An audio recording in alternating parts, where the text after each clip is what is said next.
Hey, Ricky. Hey, Doc. How are you? Good, sir. You doing okay? Doing real good. Thank you.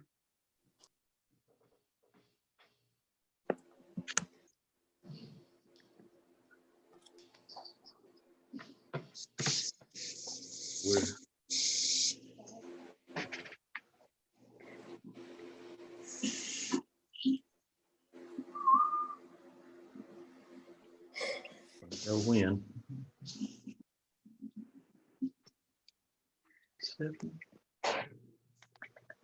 Stephanie, your hair is getting long as mine.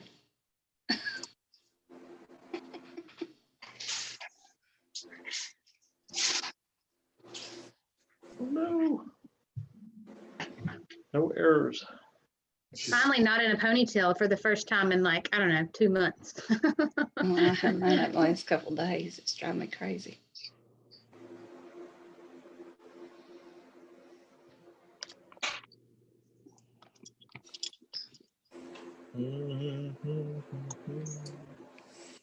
Uh-oh, the superintendent's home, and we might be having technical difficulties.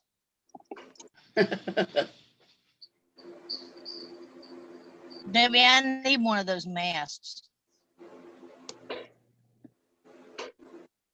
You're on mute. Yeah, you're on mute. All right, we are live. You should be good to go. I'm going to share the screen so you can see the agenda, and we'll be ready to go. And right on time, I might add. There you go.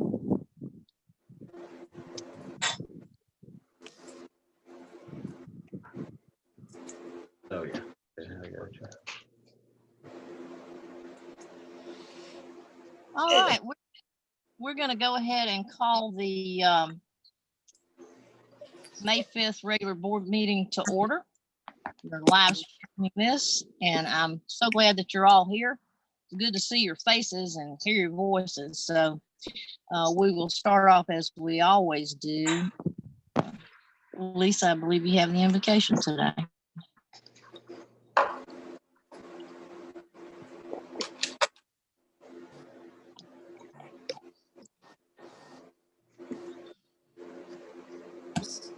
Bus drivers, cafeteria staff, IT staff, all the many staff members who have worked so hard over the last few months, especially the last few months, to take care of our children. We ask your special blessings on all of our staff, all of our children and their families. We ask that you keep each of us safe and healthy.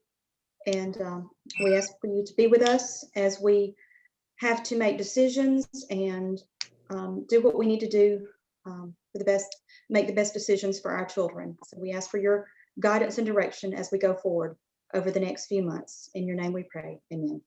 Amen. All right. We're going to need approval of the minutes from the 4/14 and 4/28 meetings. So moved. Second. Okay. Debbie, did you do that? Did you do the move? Did you do the motion? Yes, I second. I made the motion. Okay. Beverly. I'm muted. So Beverly made the motion and Debbie seconded it. All those in favor? Yeah, or let's do this the easy way. Anybody opposed or has a question, say so now. Okay, then the minutes are approved. All right, I'll need approval of the agenda for tonight. So moved. Second. Mr. Bailey made the motion. I heard a female voice first. Who was that? Lisa. Lisa seconded that. All right, anybody opposed, say so now. Okay, then the agenda is approved. All right. Committee reports. Let's see. I wish we had superintendent's recognitions. I do too. I even wish we had recognition of visitors. So We have we'll a lot move of on them down to the online. department Maybe we should reports. say hi. Dr. Green, looks like you're up first with support. Good. Hi, everybody online. Thank you for being here. Okay, Dr. Green. I have nothing to add to my department report that we went over on Tuesday. All right, thank you. Let's see, business services. Ms. Houston, do you have anything for us? I just have my normal report. If y'all want me to go through it, I can. If not, it's there for you to see. Okay.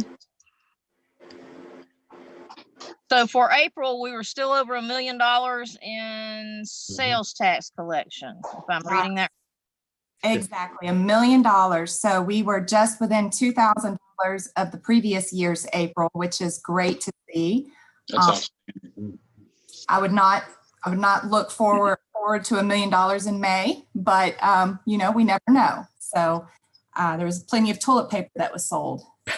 It's true. Well, and I would add to that if we're actually collecting sales taxes, the state is from Amazon and all of these folks. I keep seeing all these UPS and Amazon trucks going by my street like 6 times a day. So, you know, we can hope. That's true. That is good news. That is good news. Good Okay. news. Anything else? We got our fund balance. Our fund balance is at $31.7 million.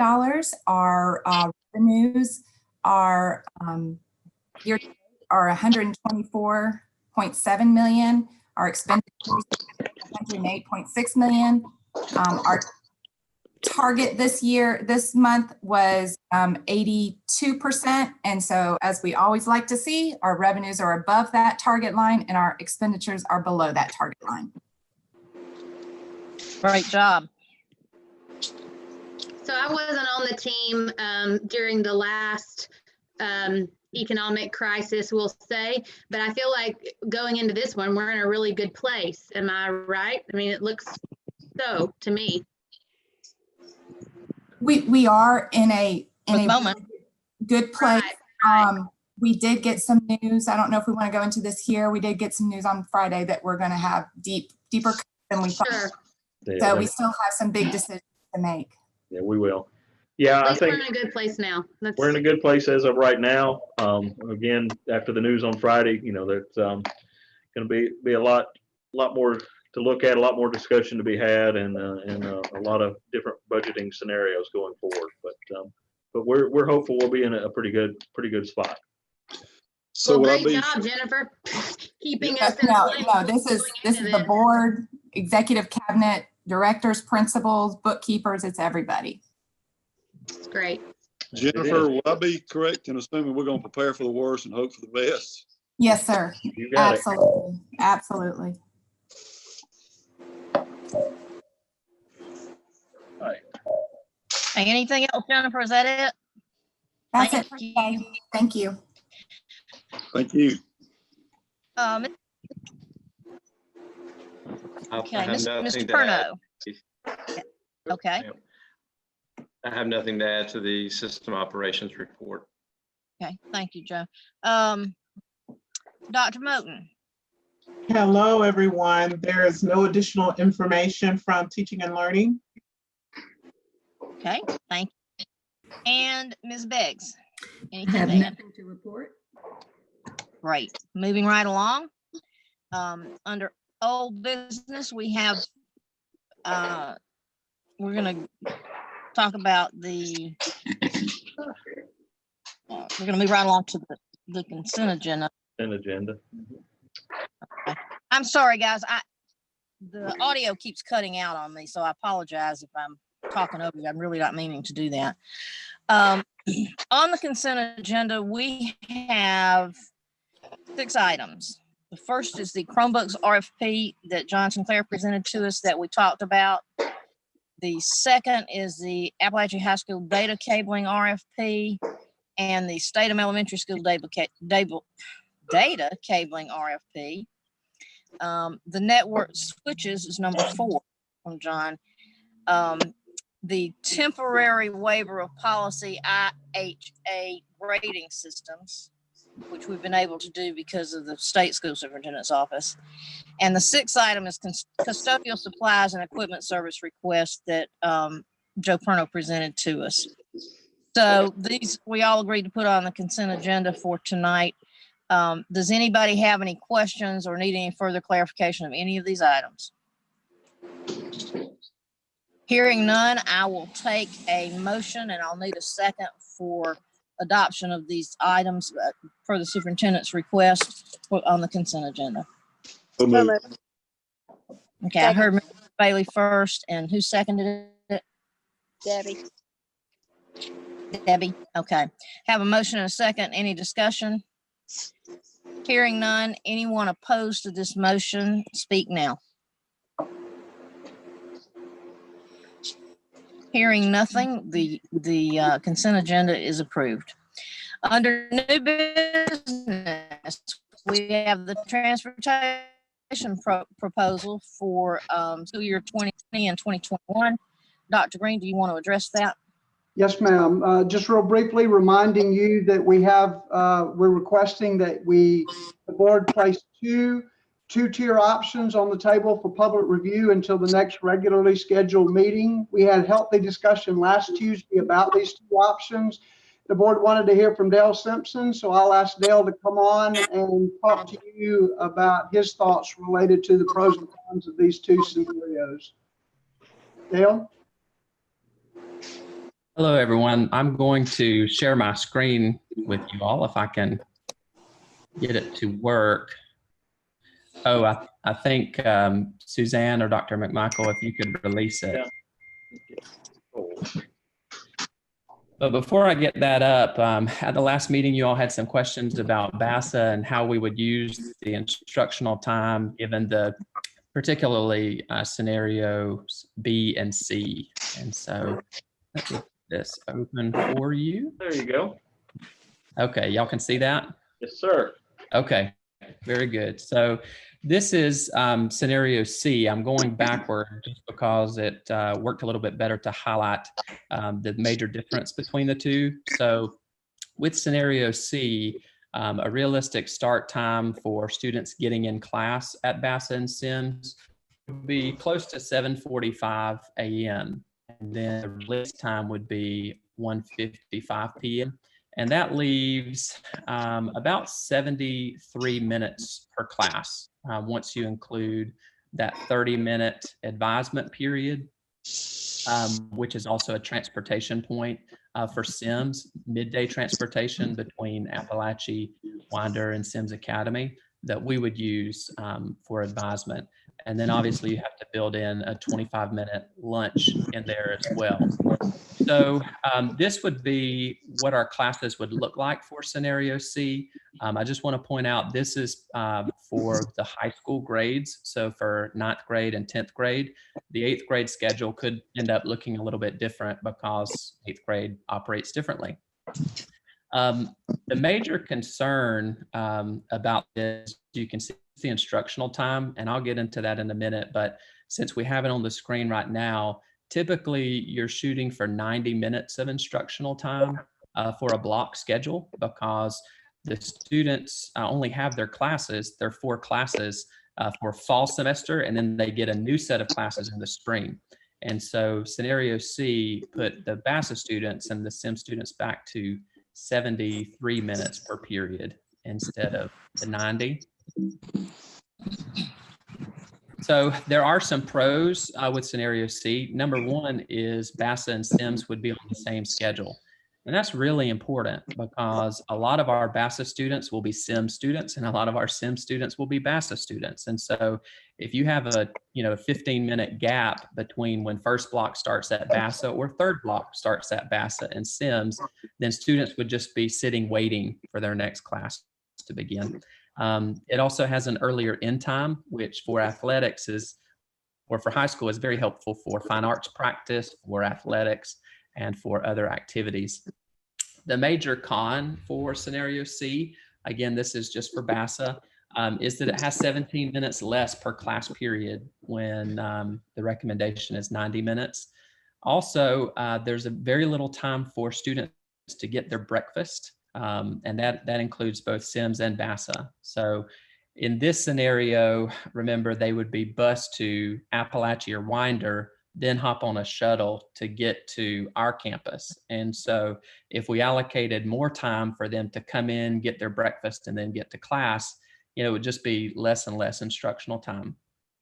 Also, in future years, as continues to grow and we get more and more students, we anticipate about 250 students per year. You know, we probably could do that now, but in 3 years, you would have 500, 600 students making that transition from each high school every single morning and every single afternoon, which could be a struggle. And then also by having those students go to the zoned high school, it just adds 30 minutes of additional transition to their day. And so they would spend 30 minutes getting off of the bus at Winder Appalachia, driving over to Sims, and then getting to their class. So that's scenario C. Scenario B looks very similar if you look below the yellow line there. It does roll back to about 69 minutes per block, but it keeps the BASA and the Sims days consistent. So when a student is transitioning from a Sims class, they can go right into their BASA class. You still have that advisement here for that midday transition point. You still actually would have a longer lunch. Instead of having to push it in to 22 minutes for a lunch, you could actually have a 25-minute lunch with a 4-minute transition. And then it throws that 0 period in here. And this is what I wanted to explain as far as how we would use that additional time. So first block, second block, third block, and fourth block, those are all 69-minute or thereabout class periods, which is below the 90-minute recommendation. The way that we would use that 0 period is a rotating extra block. And so on Monday, the students could have an extra block for their first period. On Tuesday, an extra block for their second. And then likewise on Wednesday and Thursday for third and fourth. So that would be an 84-minute time period where they could work on extended projects. They could do research. They could do enrichment. If they're struggling in a class, they could get additional support. But when you do that, actually with that extra period, it takes our average class per day up to about 88 minutes. And so that's very close to that 90-minute recommendation, which is a big advantage for this scenario. On Friday, we would have during that time some enrichment clubs, remediation, club sports, you know, some things to get students active and engaged in the school. And then this would also provide teachers with some additional collaboration. So for example, if the entire ELA English department has a second block planning, then that means on Tuesday, they would have an additional 84 minutes to collaborate with their peers to develop really good instruction. So for scenario B, the pros would be, again, it has a consistent schedule with BASA and Sims. And then that 0 period would take the average daily time per class period to 85 minutes, which is only 5 minutes shy of the recommendation. Period could actually help us be even more innovative with providing a lengthier time for students to work on those collaborative projects and, you know, get their additional band practice and all of those things in lab time and science. And this scenario saves that additional 30 minutes of transition that students face if they have to shuttle in the morning.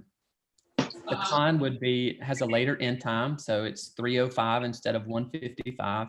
And then BASA students would have a 455-minute day, which is 30 minutes longer than what the other high schools would be on this scenario, and 55 minutes longer than what the other middle schools would be on this scenario. So like Dr. Green said, you know, we looked at a whole lot of different scenarios and there was no, you know, one size fits all. But in looking at these schedules specifically through the lens of the BASA students and what they need, I just wanted to provide this additional information to you and hope that it answered the questions that you have on your mind. Does anybody want to ask Dale any questions while you have him here? Dale, I'd like to ask a question. I like scenario B much better than C for a lot of reasons. But it occurs to me that one of the things we're trying to do here, because of what BASA is to also give these students opportunities for extended labs and project and enrichment and being able to, if they are struggling, have time to work one-on-one with teachers maybe and that sort of thing. So, and it comes much closer to the 90-minute period, and it gives them a longer lunchtime. I'm sorry, but I don't think kids ought to, you know, they ought to have a break where they can be with their friends and have conversations and have lunch and not have to just swallow it whole and go. I know They teachers get do into that a all the lot time. of trouble during those times when they have breaks. It's lunch, Stephanie. They gotta eat. Just saying. I had this conversation with my own kid is why middle schoolers can't have a recess because you get into too much trouble when you have free time. All right. So Dale, of these two scenarios, which would you prefer to work with? Strictly from VASA's perspective, I would prefer scenario B because it provides them with that additional time.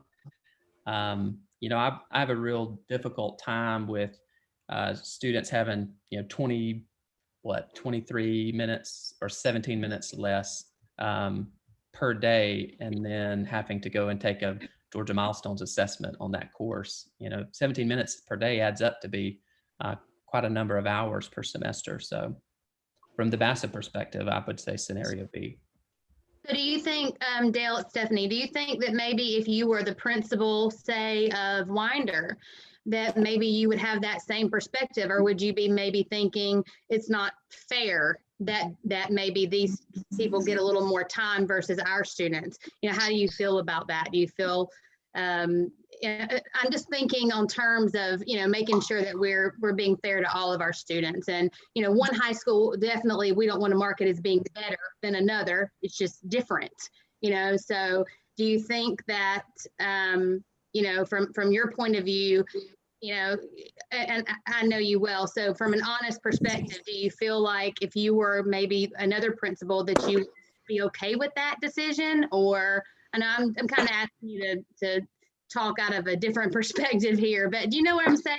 You know, if you were at Winder and we were saying, oh, we're going to give them 30 minutes extra a day, you know, do you feel like that's okay? Or, you know, kind of, you're very good at kind of talking at both sides of the point, and that's why I'm asking you the question. Well, to be, you know, completely honest with you, as a member of that committee, I really tried hard to see it from all perspectives. And yeah, you're really good at that. That's why I'm asking you. Well, Dr. Green made a good point at the very beginning that there was really no win-win-win. You know, I think that high schools prefer to a little bit earlier. Elementary schools prefer to get out a little bit earlier. And so I don't think there's any way to accommodate all of those requests. You know, from my perspective at BASA, you know, I don't think that a Winder Barrow or an Appalachia principal would have a problem with us having 30 additional minutes, but I can't say for sure either. Sure. Are we going to hear from the principals at the other schools? I mean, we could certainly bring out however you'd like to do this. What we're asking today is you put these scenarios on the table and allow for public feedback. I can tell you from the responses we've gotten that you ask the high school principals, they're likely to say they prefer scenario C and give you lots of good reasons why they do prefer scenario C. If you ask elementary school principals, they will likely tell you that they prefer scenario B, and they'll give you lots of reasons why they prefer scenario B. The middle schools are more on the fence, I would say, probably. They do like the earlier start times and end times, but we probably had less controversy with middle schools than we did with high schools and elementary schools. There's a pretty clear divide with what people prefer based on elementary versus high school.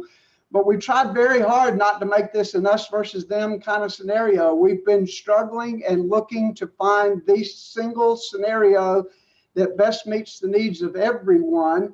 And one of the reasons we want to put these two scenarios on the table for public review is to begin to hear more additional feedback from our community, from our parents, from our students. And we know that when we get to the point where we have to make a single decision, that we don't think either one of these exactly as they're shown now will be the recommendation. But We hope to continue to study these, get feedback, make modifications, and come back with something that's has more pros than cons, and can try to alleviate some of the most serious concerns that people have. Yeah, I want to take just a quick second and kind of jump on what Ken was saying there. I also wanted us to remember, I know the focus has been on VASA with this, but that's not the entire reason for looking at these things. You know, we had the other goals here, and I brought them up there to definitely VASA had a lion's share there, but we were also, you know, we've been having a very long elementary school day for those kids.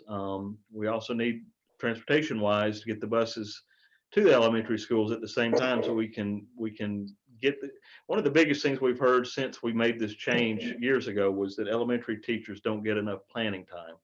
And it's very true. I mean, it's been an issue for years. It's your high school planning times are 90 minutes. Your middle schools can be up to 90 minutes. And now the way it's set up, elementary might get 30 minutes. So that's another reason, you know, I think we focus on VASA, and rightly so, because that's the new piece of this. But there's a little bit more to the debate than that too. And I think they'll answer your question for sure. Yeah, the high schools are going to say they want one, and the elementaries are going to tell you the exact opposite. And that's been the case the other two times we've kind of been down this trail a little bit. I do want to take a quick second too to thank the Transportation Committee. I neglected to do that at the work session. Of course, Dr. Green for doing all of the footwork to get them together, but Dale, Angie Boyd, assistant over at Appalachia, was on the committee. Jared Noblet over at Winder Barrow, J.B. Bowen, Mindy Reed, Diane Bresson, Jason Ayers, and especially Terry Remmenschneider. Terry wound up with a lot of the grunt work, so to speak, and along with Jason, of running all the different scenarios and running them through VersaTrans and doing all those things. She's done it just a fantastic job from everything I've seen and heard. So I wanted to make sure to get that out there too. And so and as you can see, we had a pretty well balanced group there too from all the different schools. Was Dr. Green, I got a question. I don't know, this was not brought up to my attention actually until I got an email about it from Ms. Stevens that was forwarded to us. And I don't know if it was shared with you or not by Dr. McMichael, about the start times of the high schools and about the sleep studies and all the different things with the CDC. I don't know if that was shared with you. I don't remember for sure if I've seen something recently, but I know 3 years in a row we did surveys of parents specifically related to start times for high schools, and looked at research and had a committee a couple of years ago look into that pretty in depth. Because when I saw it, I pulled it up, and fortunately for me, I used to work in neurology, so I called Dr. David Lesh, who is a sleep specialist in this area, and he actually goes and attends constantly all the meetings for that. I did get a call back this afternoon about 20 minutes before our meeting started, and he says that the studies are overwhelmingly, and the statistics are there that came across from what was sent to us in that email, to show a later start time for the middle and high school. And I could tell you, watching Dr. Lesh over the years, he is one that if he doesn't agree with something, is adamantly will go up against them with something. So I just wanted to, I didn't know if y'all had looked at that recently, or if you had even were privy to that email that was sent to them. Because I just happened to, see it before the meeting, or, earlier today. No. Like I said, I don't recall having recently seen an email, Okay. but I am aware of those studies and sleep time studies. If you'll notice, between these two scenarios, one scenario flips the start times and does start middle and high schools later, then and the other one leaves it pretty much the same, or actually starts slightly earlier. So there's the two scenarios that we're asking you to put on the table for public review are vastly different. Either one is workable, and so we would like to seek public input so we can consider what students and parents and teachers and others would tell us about their thoughts related to the scenarios, and do that for a month and see what adjustments we might be able to make, and then hopefully by June 2nd we can decide which direction to go. I have a question for Dale. This is Gary Huff. I have a question, Dale, if you're still online. This zero period that we're talking about, is that the time that students were going to be arriving very early with nothing to do, and we're creating a period there? Is that what that period is? That zero period would be the additional time that we would get from students coming to BASA earlier than the other high schools. By them coming in on the elementary school routes, we would get additional time in the morning for them to expand out those other periods. With that time that we're getting, additional time, is that a fixed time every day that they would start, or is that dependent upon school buses arriving at various times during that zero period? I think they would actually be there for us to really begin by 7:30 and have a consistent zero period. I will admit it's a little confusing to call it a zero period, but students may be there at that time. But the reason that we did that is because Sims Academy is right next door, and so the terminology could get a little bit confusing if we had, first period at BASA be second period at Sims or vice versa. Is this question I have about the zero period? Is this a concept that's common in high schools? It's kind of new to my thinking, and it seems kind of convoluted in terms of how it's executed. Dale, are you familiar with using that in other schools?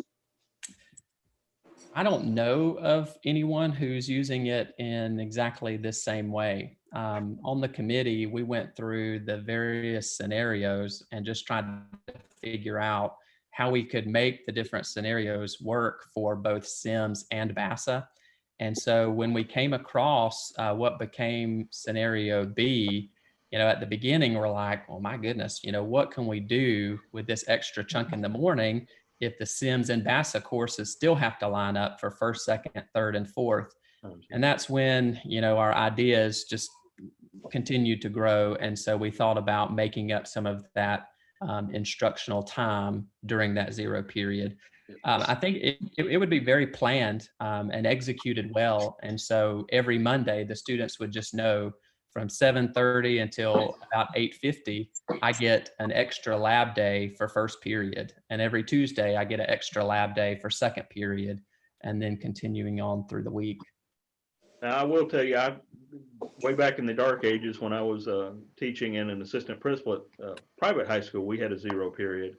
Now, it wasn't quite as long, and it was more used for remediation and catching kids up, and then also some lab time in some of the art and band type of things. But again, it was a different, it was a private school. It was a whole different type of atmosphere, high school. Okay. I think it's a really cool concept. I just wish all of our schools could have access to something like that, because I'm sure all the teachers would like to be able to have that. That's kind of my thought. Well, and what I'll say about this, Dale, I appreciate the fact that it would be a structured period. My impression when it was presented last week, it was going to be sort of an unstructured time. We were trying to figure out what to do with it and so forth. And if you're going to structure it the way you're presenting, I think that helps me understand that zero period a lot better. Thank you for that. Yes, sir. Yeah, this is great information, Dr. Simpson. It helps a lot. So thanks for the presentation. Oh, thank you. Helps a lot. Okay, I have two comments here. Number one, don't call it zero period, call it enhancement. Okay, because that's really what it is. You're enhancing what these children are learning during this time. The second thing that I think fits into this is the fact that you're also getting more of the required minutes that we really should be having in terms of block scheduling, which is 90 minutes. You're getting much closer to that, right? Am I right?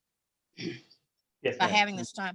And it occurs to me that this is exactly the sort of thinking that we should be doing in terms of moving education forward and giving students the opportunity to not just be like everybody else, okay, but to have the opportunity to take advantage of working on lab projects or longer, and also being able to, if you're having an issue with a class, being able to use that. There are just so many things you can do with that time.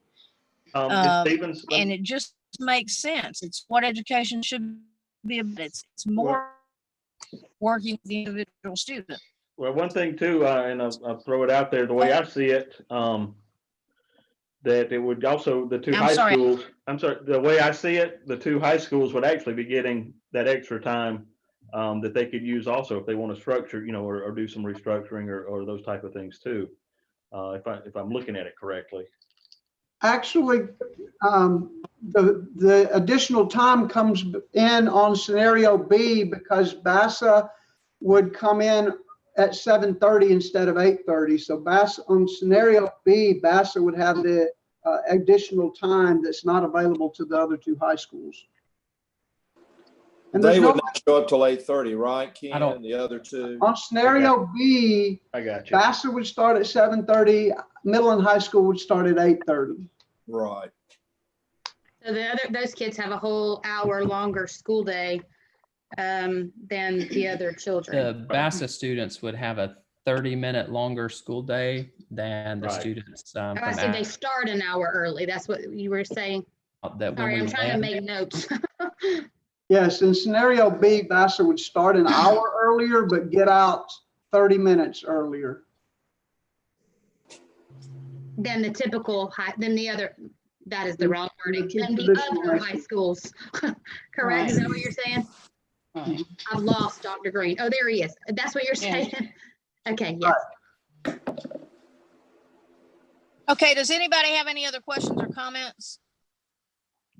All right, at this point, let's lay this on the table for 30 days for public comment.